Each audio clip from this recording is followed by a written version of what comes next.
BNP তো ক্ষমতার জন্য পাগল না, কারণ দেশের অবস্থার জন্য পাগল। স্বাধীনতার পরে আমরা রাজনীতিটাই ঠিক মতো করতে পারলাম। বাংলাদেশের সবচেয়ে বড় অর্থনৈতিক ক্ষতিগ্রস্ত হয়েছে আমি মনে করি যে আজকে এই বিদ্যুৎ সেক্টরে তারা বিদ্যুৎ সেক্টরে লাইসেন্স দিয়েছে, বিশেষ করে নিজের পরিবার, নিজের আত্মীয় স্বজন তাদেরকে দিয়েছে, ভারতকে দিয়েছে। যেটা আমরা বলেছি আজকে এটা সত্য যে জনগণ কিন্তু এটা দ্বারা এফেক্টেড।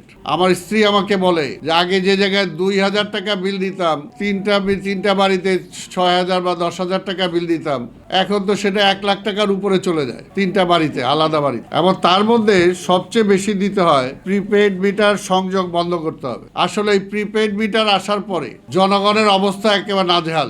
এমনি জনগণের নিত্য প্রয়োজনীয় দ্রব্য কিনতে যেয়ে, তার বাজার করতে যেয়ে মাথার চুল এমনি নাই। তার মধ্যে বিদ্যুতের সমস্যা, এবং এটা একটা নেসেসিটি যে বিদ্যুৎ ছাড়া থাকা যায় না। কিন্তু বিদ্যুতের ভর্তুকিগুলো জনগণের উপরে আসতেছে, আবার সেখান থেকে সরকার তগলকি কাণ্ডর মতো সেখান থেকে টাকা নিয়ে যাচ্ছে। বিদ্যুৎ ব্যবহার না করলেও, উৎপাদন না হলেও তাদেরকে বসে বসে টাকা দিতে হচ্ছে। সেই বিষয়গুলো কিন্তু ফ্যাসিবাদের আমলে বারবার আমরা বলেছি, কিন্তু কোনো সুরা হয় নাই। তো সবাই আশা করেছিল যে তত্ত্বাবধায়ক সরকার আসার পরে অন্তত এই ব্যাপারে কঠিন কোনো ব্যবস্থা নিবে, কিন্তু আমাদের চোখে পড়ে নাই যে তেমন ব্যবস্থা তারা নিয়েছেন। ডিমান্ড চার্জ, মিটার ভাড়া বাতিল করতে হবে, স্ল্যাব পদ্ধতির বিল বাতিল করে 200 ইউনিট পর্যন্ত ফ্ল্যাট পদ্ধতিতে বিল নিতে হবে, রেন্টাল, কুইক রেন্টাল সহ বিদেশ থেকে বেশি দামে বিদ্যুৎ ক্রয় বন্ধ করতে হবে। এই দাবিটা এখনো কেন করতে হয় আমরা বুঝি না। এই সরকার আজকে সংস্কারে ব্যস্ত।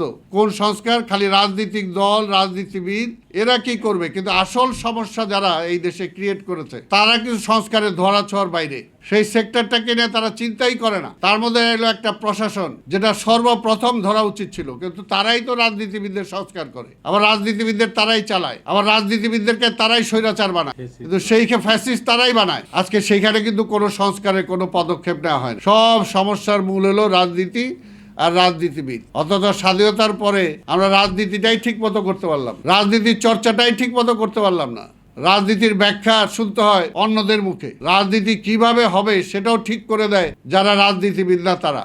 গত ফ্যাসিবাদের আমলে রাজনীতিবিদরা কি দেশ চালাইছে? আমরা তো পার্লামেন্টে আমরা শুনছি আওয়ামী লীগের এমপিরা বলছে যে আজকে রাজনীতিবিদদের হাতে ক্ষমতা নাই, এবং শেখ হাসিনা একটা রাজনৈতিক দলের সভানেত্রী হিসাবে তিনি রাষ্ট্র ক্ষমতায় আসছেন, কিন্তু পরবর্তী সময় তো তিনি রাজনীতিবিদ ছিলেন। রাজনীতিবিদদের উপর নির্ভর করেন নাই, কাদের উপর নির্ভর করেছেন? তো সেই জায়গাটা সংস্কার করেন না, সেইখানে সংস্কারের কথা কেউ বলে না। তাহলে কোনো সংস্কারই কাজে আসবে না যে পর্যন্ত সেই জায়গায় সংস্কার করা না হবে। সব সংস্কার ভেস্তে যাবে। এই জন্য বলবো যে আজকে কি কারণে এখন পর্যন্ত বিদ্যুৎ সেক্টরে হাজার হাজার কোটি টাকা লোপাট হয়ে গেল, সেই কারণে কয়টা মামলা হয়েছে, কয়জনকে আইনের আওতায় আনা হয়েছে, কোন কোন কোম্পানিগুলো কিভাবে টাকা নিয়েছে, এটা তো সরকারের একটা শ্বেতপত্র প্রকাশ করা উচিত ছিল।